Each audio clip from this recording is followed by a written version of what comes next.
Bonjour, comment allez-vous? Aujourd'hui, je voudrais vous parler de l'autorité. Tout le monde en a entendu parler. Mon propos n'est pas d'essayer d'expliquer comment exercer l'autorité, peut-être que vous auriez aimé, mais d'essayer de comprendre avec vous quelle est la nature de l'autorité. Et pour cela, j'aimerais lire un premier texte de la Bible qui se trouve dans l'évangile de Matthieu, chapitre 7, verset 29, il est dit de Jésus qu'il exerçait l'autorité. Il enseignait comme ayant autorité, non pas comme les scribes, personnages religieux de l'époque. Paul s'adresse à Tite et lui dit ceci: « Dis ces choses, exhorte, reprends, avec une pleine autorité, que personne ne te méprise. » Nous voyons que l'autorité, c'était ce qui caractérisait la parole de Jésus et qui devait caractériser également celle de Tite. Arrêtons-nous quelques instants sur ce mot, autorité. On a tous des souvenirs liés à l'autorité. J'ai été pendant quelques années enseignant et quand j'ai débuté mon métier, l'autorité est devenue une question cruciale. Je savais que c'était un outil et j'avais besoin d'apprendre à le manier. Par la suite, je me suis aperçu que cet outil était nécessaire dans toutes sortes de situations et qu'il n'était pas seulement l'apanage des maîtres d'école. Dans mon ancien métier, j'avais observé autour de moi des collègues qui criaient beaucoup sur leurs élèves et la classe était très bruyante et personne ne semblait écouter. Par contre, j'ai vu d'autres enseignants très calmes. Ils obtenaient tout ce qu'ils voulaient de leur groupe. Les salles d'attente des cabinets médicaux, ce sont des lieux de test de l'autorité des parents. L'enfant sait très bien que la présence des autres patients étrangers à la famille va représenter une difficulté pour la maman. Elle ne pourra pas crier ni punir, comme elle le fait peut-être à la maison. L'autorité ne se cantonne pas au domaine de l'enfance, elle s'applique aussi à l'entreprise, à l'art, au sport et même à la marche de l'Église. La définition du mot autorité dit que c'est l'ensemble des qualités par lesquelles quelqu'un impose à autrui sa personnalité. J'aime pas trop le verbe imposer, on verra pourquoi après. C'est l'ascendant grâce auquel quelqu'un se fait respecter, obéir, écouter. L'autorité, c'est un pouvoir moral, personnel, librement affirmé, librement accepté, par opposition à la force brutale de la contrainte. C'est l'ascendant, et on va retenir cette phrase-là, c'est l'ascendant qu'exerce un individu sur son entourage. Ascendant exercé par un individu sur son entourage.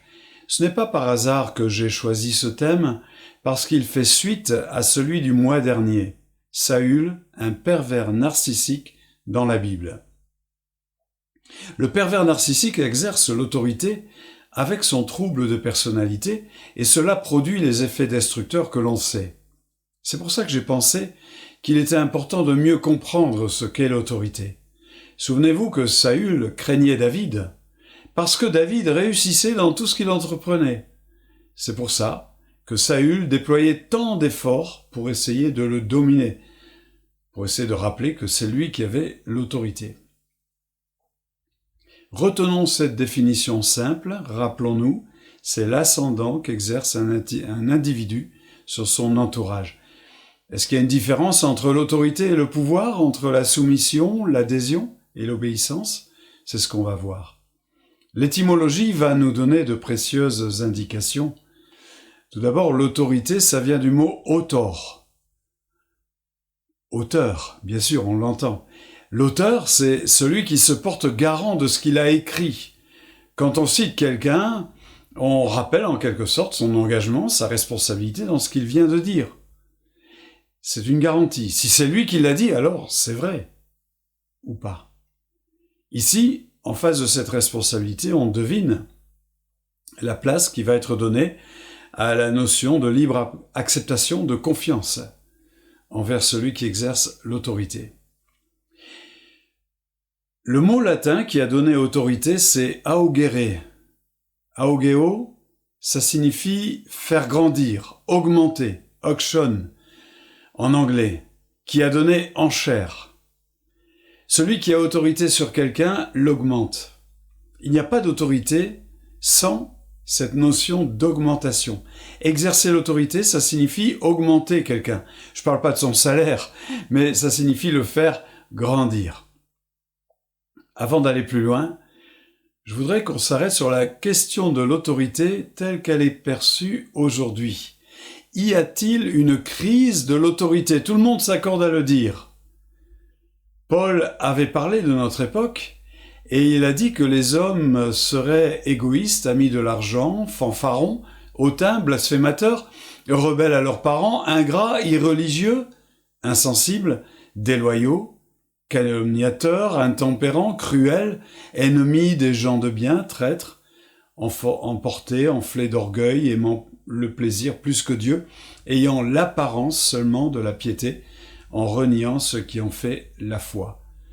Donc on s'aperçoit en examinant ce texte que l'autorité est défiée dans plusieurs domaines, rebelles à leurs parents, domaine familial, irreligieux, domaine spirituel, ennemis des gens de bien, domaine social.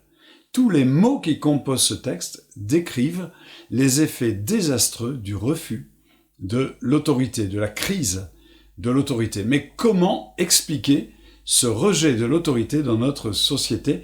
Je vous propose d'écouter pendant quelques instants le philosophe Michel Serres. L'autorité est en crise pour plusieurs raisons.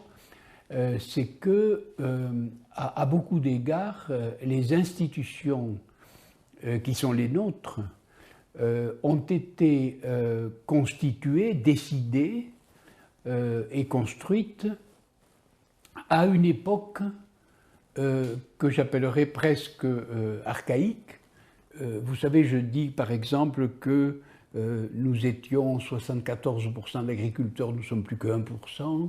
Il y avait 1,5 milliard d'habitants, il y en a 6,5 milliards. Nous étions peu mobiles maintenant. Les compagnies aériennes ont transporté un tiers de l'humanité en 2006. Nous avions une espérance de vie de 25 à 30 ans pour les femmes et maintenant on est 84 ans. Ce n'est plus les mêmes personnes, le même corps, la même douleur, les mêmes maladies, la même naissance, la même mort, la même nature, le même rapport au monde, etc. Et nos institutions ont été bâties, construites, conçues avant cet événement-là, avant ce partage. Et donc il y a quelque chose dans nos institutions qui est très, très désuète. Vous voyez, nos institutions n'ont pas bougé avant ce bouleversement-là. Et du coup, les gens qui se présentent avec autorité selon ces institutions-là, effectivement, paraissent un peu dinosaures. Voilà. Et là, du coup, qu'il y ait une crise de l'autorité, c'est bien fatal. C'est bien fatal puisque nos institutions ne sont plus adaptées à l'état des hommes et des choses. Voilà. Ça, c'est vrai. Ça, c'est vrai. Donc, on retient de son explication que la crise de l'autorité vient du fait de vouloir faire perdurer des fonctionnements qui sont complètement dépassés, inadaptés à la situation actuelle. C'est un constat qui est d'ordre général. Tous les courants de défiance, les crises d'autorité peuvent trouver leur explication dans cette analyse. Et ça conduit à la névrose de l'autorité. On se souvient de l'apôtre Paul, il va traiter le souverain sacrificateur de muraille blanchie. Il s'est excusé ensuite, non pas parce que le souverain sacrificateur était irréprochable, mais parce qu'il était souverain sacrificateur et qu'il était de son devoir de respecter son autorité. Ici, nous comprenons que lorsque l'autorité est conférée à quelqu'un, normalement, nous avons le devoir de nous y soumettre. Ça devrait être l'attitude qui prime. Mais ce n'est pas si simple. L'autorité qui est donnée par l'institution est remise en question lorsque, justement, il y a crise dans la société et lorsque la société, comme aujourd'hui, est en pleine mutation. Tout change dans tous les domaines, même dans le domaine de l'Église. Cette mutation est une déstructuration de tout ce qui est installé et elle est accompagnée d'un espoir, d'un désir de reconstitution, mais celui-ci se fait par tâtonnement. Alors, lorsque l'ordre social est bien établi, les niches d'autorité, c'est-à-dire les marqueurs d'autorité, sont couramment admis et pas remis en question.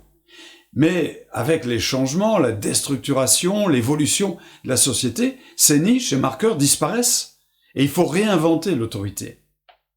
L'obéissance aveugle n'existe plus, ni la hiérarchie. Tout est remis en question et ça conduit à des courants plus ou moins rassurants qui pensent détenir les solutions d'un futur ordre établi pour les années à venir. Certains vont dire il faut revenir au passé et ils oublient que tous les paramètres ont changé et tous les fonctionnements sont devenus obsolètes. D'autres vont ressortir des cartons, des utopies idéalistes. C'est le temps des visionnaires, mais aussi le temps des réactionnaires et des technocrates qui ont tout un tas d'outils pour analyser et trouver les meilleures solutions. On aimerait dire que l'Église, qu'elle soit sous sa forme locale ou sous sa forme institutionnelle, échappe à cela. Mais c'est pas vrai. Parce que si l'Église a pu s'adresser à toutes les générations, à tous les peuples, toutes les cultures, à tous les âges, c'est forcément parce qu'elle s'est adaptée, qu'elle a su s'inventer et se réinventer. Je ne parle pas ici de modifier les fondamentaux, l'ADN, qui fait que l'Église est l'Église, mais je parle de ses formes pour chercher à communiquer son message à sa génération, à son époque.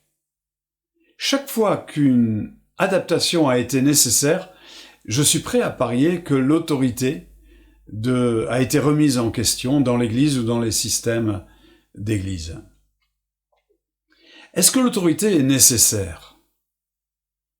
C'est une autre question. Est-ce qu'on a besoin de l'autorité? Souvenons-nous de l'affirmation du début. L'autorité, c'est l'ascendant qu'exerce un individu sur son entourage. On trouve ici plusieurs notions. L'individu, son entourage.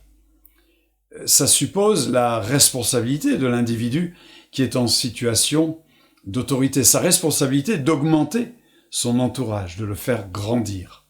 C'est un enseignant, mais c'est aussi un leader, un chef d'entreprise, sont des parents, ou même un pasteur, un leader spirituel, quelle que soit son activité, dans le cadre de l'Église. Et ça suppose aussi, par rapport à l'entourage, l'acceptation de l'entourage de se laisser augmenter. Et ça suppose aussi une adhésion à la vision et aux valeurs de celui qui exerce l'autorité et le choix délibéré de lui faire confiance. En face de l'autorité, finalement, qu'est-ce qu'on trouve? De l'obéissance? De la crainte? De la soumission? De la passivité? Non. De l'adhésion? Certainement. Avant d'aller plus loin, il faut noter que notre époque et sa génération évoluent davantage vers des modèles d'autorité collégiaux où la place et le rôle de chacun est parfaitement défini dans ce qu'on appelle un organigramme. Mais laissons là cet axe qui nous amènerait dans des considérations trop longues et assez compliqué. La question, c'est de savoir quelle est la nature de l'autorité et comment elle fonctionne. Il y a 4 formes d'autorité, je vous propose de les visiter. Mais en même temps, je vous inviterai à en découvrir les limites par des contre-exemples. La première forme, c'est l'autorité conférée par les liens familiaux. D'ailleurs, on parle d'autorité parentale, mais pour moi, cette expression conduit à une confusion parce qu'elle s'applique au domaine juridique, ce qui n'est pas notre sujet. La forme d'autorité dont nous parlons ici est celle qui fait qu'un enfant va obéir naturellement à ses parents. Rappelez-vous cet épisode de la vie de Jésus. Il a 12 ans. Il est venu à Jérusalem avec ses parents, ou plutôt ses parents l'ont amené à Jérusalem à la fête. Et ses parents vont s'apercevoir à un moment que Jésus n'est plus là, ils le cherchent. Et ils vont le trouver, là, dans le temple, en train de discuter. Et il est écrit que tous ceux qui l'entendaient, 12 ans, étaient frappés de son intelligence et de ses réponses. Et quand ses parents le virent, ils furent saisis d'étonnement. Et sa mère lui dit, « Mon enfant, pourquoi as-tu agi de la sorte avec nous? Voici, ton père et moi, nous te cherchions avec angoisse. » Alors il leur répond, « Pourquoi me cherchiez-vous? Ne saviez-vous pas qu'il faut que je m'occupe des affaires de mon père? » Est-ce qu'on peut parler d'une forme d'insolence? On l'aurait certainement fait avec un enfant ordinaire. Il ne comprenait pas ce qu'il leur disait. Puis il descendit avec eux pour aller à Nazareth, car il leur était soumis. Et il est dit que Jésus croissait en sagesse, en stature et en grâce devant Dieu et aussi devant les hommes. Donc Jésus répond à ses parents qu'il doit s'occuper des affaires de son Père céleste, mais il va suivre ses parents terrestres sans discuter. Cette forme d'autorité que l'on peut qualifier de naturelle n'est pas exempte de la nécessité de l'éducation. Nous sommes tes parents, ça ne règle pas tout. Dans la Bible, il est écrit que David n'a jamais fait de reproche à son fils Adonijah. Et ça va produire un garçon très orgueilleux. Un jour, il va lui prendre l'idée qu'il est le roi à la place de son père. Et c'est écrit dans un roi, chapitre 1, verset 6, que son père ne lui avait fait de sa vie aucun reproche, en lui disant « Pourquoi tu agis ainsi ?» On trouve la même chose chez le sacrificateur Élie. « Mes enfants, ce que vous faites, c'est pas bien. » Mais les enfants n'écoutent pas. Il y a un livre qui s'intitule « Enfant roi, parent martyr ». Être parent donne d'office une autorité. Celle-ci est un instrument qui ne remplacera jamais l'éducation. La seconde forme, c'est l'autorité donnée par la compétence et l'expérience. Imaginez un enfant, il n'aime pas les cours de piano. Son professeur est très exigeant. Et un jour, il assiste à un concert et le soliste, c'est son professeur. Les sons du piano n'ont rien à voir avec ceux de la classe de musique. C'est tellement beau. Au cours suivant, l'enfant écoute mieux son professeur, car celui-ci exerce une autorité née de sa notoriété, de sa virtuosité. C'est l'autorité de compétence, l'autorité d'expérience. Dans la Bible, nous trouvons Naaman, qui est le chef de l'armée du roi de Syrie. Il est écrit qu'il jouissait de la faveur de son maître et d'une grande considération, parce que c'était par lui que l'Éternel avait délivré les Syriens. 2 Rois, chapitre 5, verset 1er. Le général Naaman s'était acquis de l'autorité par ses victoires. J'aime beaucoup le texte du psaume 123, où il est dit que les yeux des serviteurs sont fixés sur la main de leur maître. Ici, le savoir-faire, l'expérience, la compétence est représentée par la main.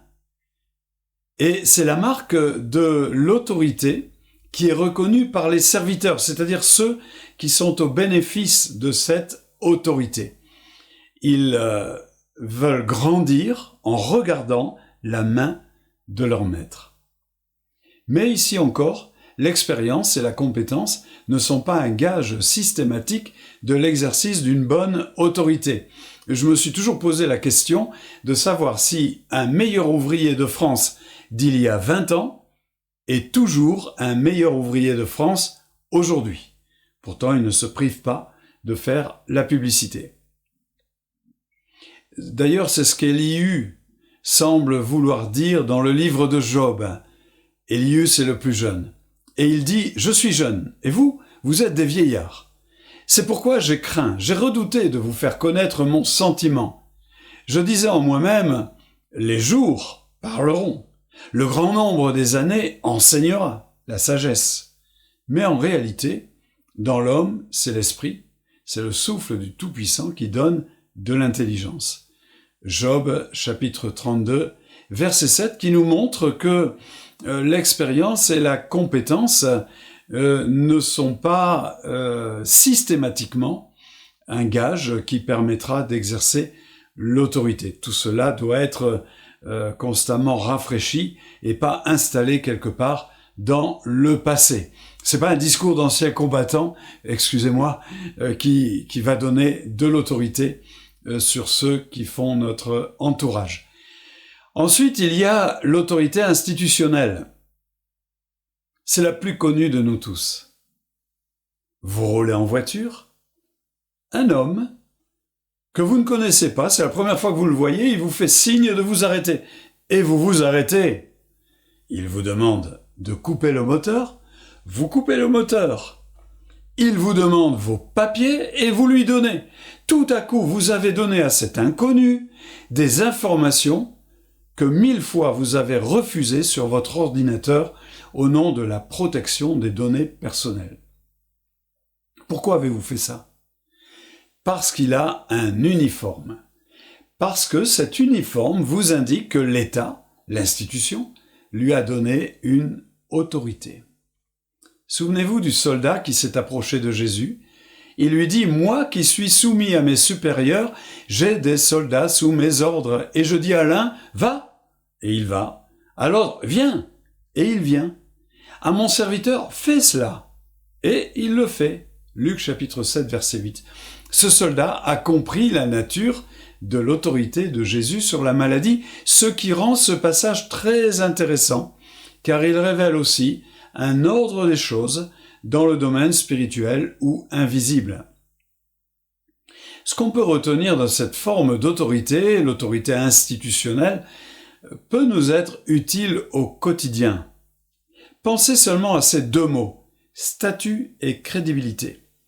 Votre autorité ne sera pas crédible si vous n'êtes pas dans votre statut. C'est pour ça que des fois, on a des histoires, des conflits, parce qu'on était allé dire à quelqu'un quelque chose, le reprendre sur son attitude ou sur des paroles, mais nous n'étions pas dans notre statut. Il aurait mieux valu aller parler à quelqu'un qui est dans le bon statut pour lui recommander d'aller conseiller la personne et sa parole aurait été mieux acceptée.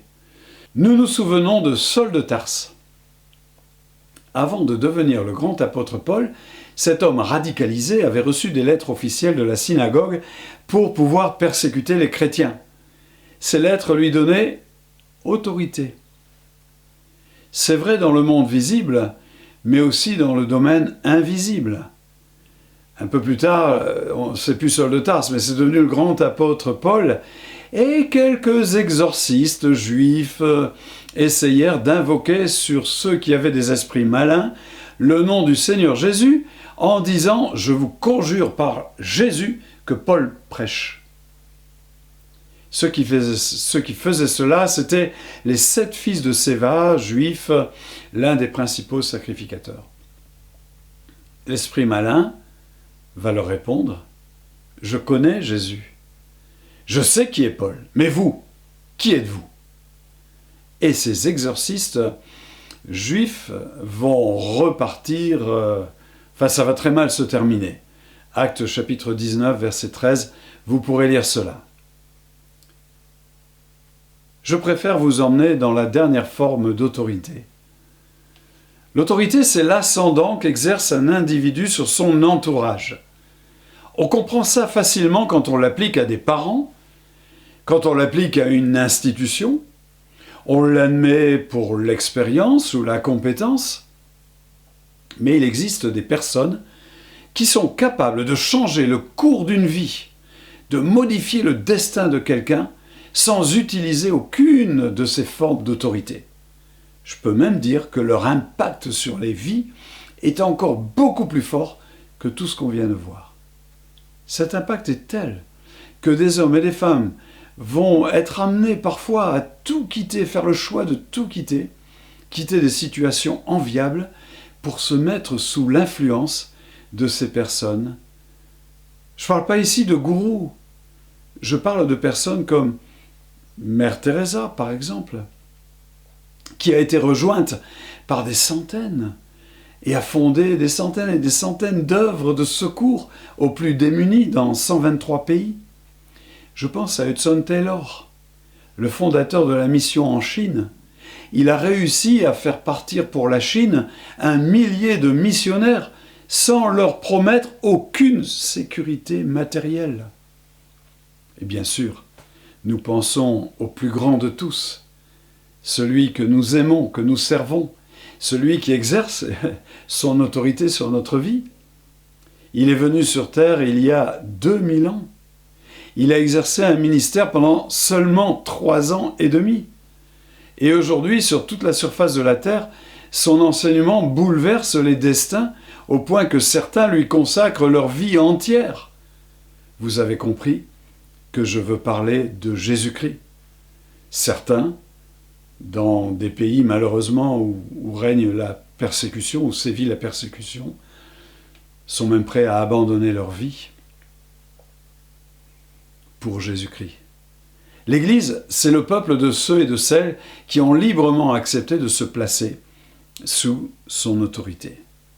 Cette dernière forme d'autorité est une autorité qui n'est pas imposée, elle est proposée. Elle est librement acceptée.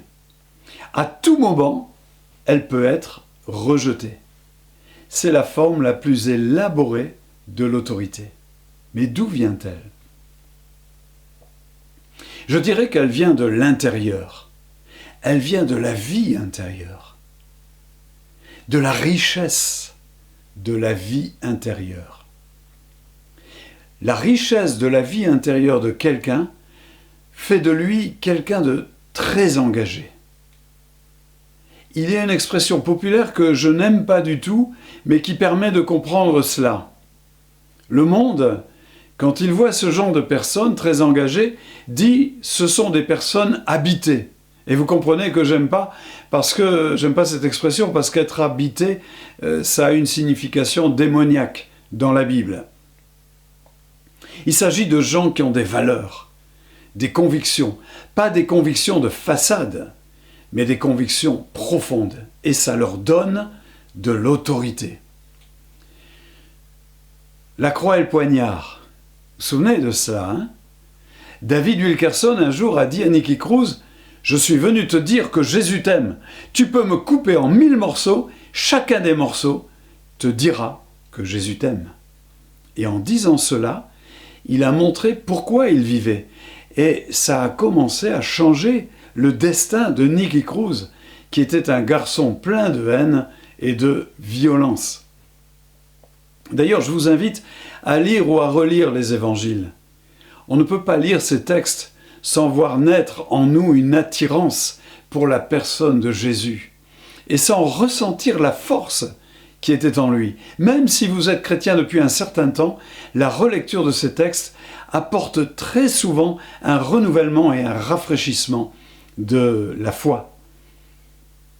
Mon propos n'était pas d'expliquer comment s'exerce l'autorité, mais d'essayer d'en comprendre la nature.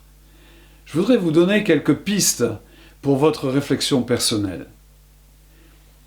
Amusez-vous à réfléchir, par exemple, que se passe-t-il en cas de mélange des genres ?